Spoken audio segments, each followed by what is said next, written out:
Hello అందరికీ welcome back to my YouTube channel. అందరూ ఎలా ఉన్నారండి? I hope everyone is doing good.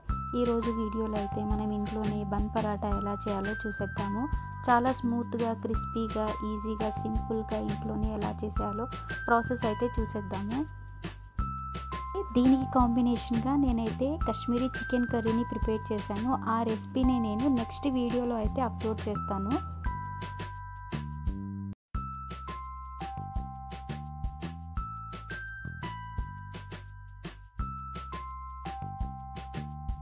కోసం ఇప్పుడు నేను ఒక బౌల్ని తీసుకున్నాను. ఈ బౌల్లోకి ఇక్కడ నేను ఈ కప్తో 2 కప్స్ మైదాని అయితే తీసుకుంటున్నాను. అంటే ఓవరాల్ మెజర్మెంట్ వచ్చేసరికి ఇక్కడ 400 గ్రామ్స్.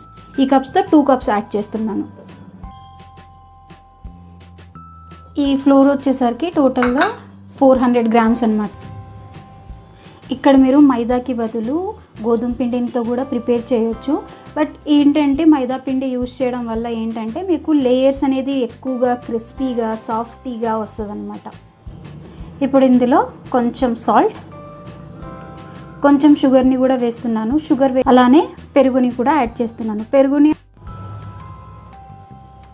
ఇప్పుడు దీన్ని ఒకసారి కలుపుకుందాం.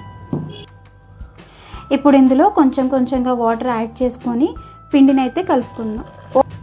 ఇక్కడ వాటర్ అనేది కొంచెంగా వేసుకోవాలి. ఒకటేసారి వేసుకుంటే ఏమవుతుందంటే పిండి జారుగా అవ్వడం, ముద్దగా అవ్వడం అవుతుంది. సో కన్సిస్టెన్సీకి తగ్గట్టుగా చూసుకుంటూ వాటర్ని యాడ్ చేసుకుంటూ కలుపుకోవాలి. ఈ కన్సిస్టెన్సీ వచ్చేంత వరకు బాగా మనం పిండిని అయితే కలుపుకోవాలి. ఈ కలిపిన పిండిని కొంచెం ఆయిల్ గ్రీస్ చేసి ఒక 10 to 15 మినిట్స్ వరకు ఈ పిండిని అయితే రెస్ట్ ఇచ్చేద్దాం. ఇలా ఒక టేబుల్ స్పూన్ వరకు ఆయిల్ని అయితే వేసుకున్నాను. ఇక్కడైతే నేను ఆలివ్ ఆయిల్ని యూజ్ చేస్తున్నారు. మీకు కావాలంటే ఏ రీఫైండ్ ఆయిల్ అయినా యూజ్ చేసుకోవచ్చు. ఆయిల్ని అయితే పిండికి ఇలా గ్రీస్ చేసుకొని క్లాత్తో కవర్ చేసుకొని, తడి క్లాత్తో కవర్ చేసుకొని ఒక 10 to 15 మినిట్స్ ఆర్ 20 మినిట్స్ వరకు ఈ డోని అయితే రెస్ట్ ఇద్దాం. గ్రీస్ చేసిన పిండి ముద్దని వెట్ క్లాత్తో కవర్ చేసేసుకొని పక్కన పెట్టేసుకుందాం. సో నెక్స్ట్ వచ్చేసరికి ఇక్కడ మనము ఆయిల్ని అయితే ప్రిపేర్ చేసుకుందాము. ఆయిల్ కోసం ఇక్కడ నేను ఒక 150 గ్రామ్స్ వరకు బటర్ని అయితే తీసుకుంటున్నాను. నేను ఇక్కడ బటర్లోకి ఒక 50 ml వరకు ఆలివ్ ఆయిల్ని యూజ్ చేస్తున్నాను.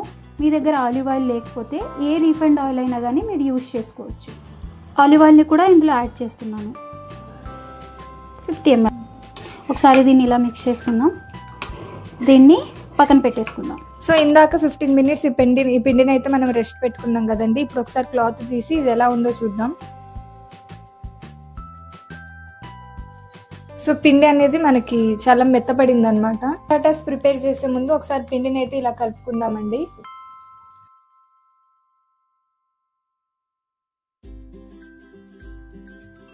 కలుపుకున్న పిండిలో నుంచి కొంచెం పిండి అయితే తీసి దీన్ని స్మాల్ పోర్షన్స్గా అయితే ప్రిపేర్ చేసుకున్నామండి. సో ఈ పిండిని పొడి పిండి యూస్ చేసి మనం నార్మల్గా చపాతీస్ ఎలా అయితే ప్రిపేర్ చేసుకుంటామో అలానే ప్రిపేర్ చేసుకోవాలండి.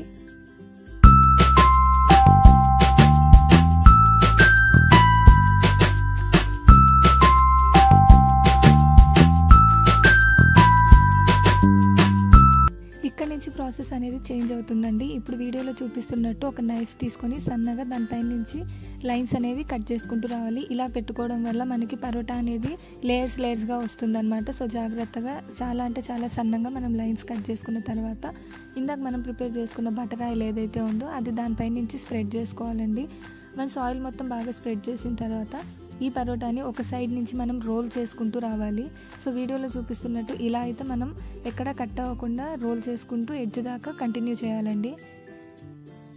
ఇప్పుడు దీన్ని ఇందాక మనం ప్రిపేర్ చేసిన బటర్ ఆయిల్లో డిప్ చేసి తీసిన తర్వాత వీడియోలో చూపిస్తున్నట్టు పిండిని ఇలా స్ట్రెచ్ చేసుకుంటూ మనమైతే రోల్ చేసుకోవాలన్నమాట. సో ఇలా స్ట్రెచ్ చేసుకుంటూ మనం రౌండ్గా చుట్టుకొని నార్మల్గా మనం ఎలా అయితే ప్రిపేర్ చేసుకుంటామో అలాగే ప్రిపేర్ చేసుకోవాలండి.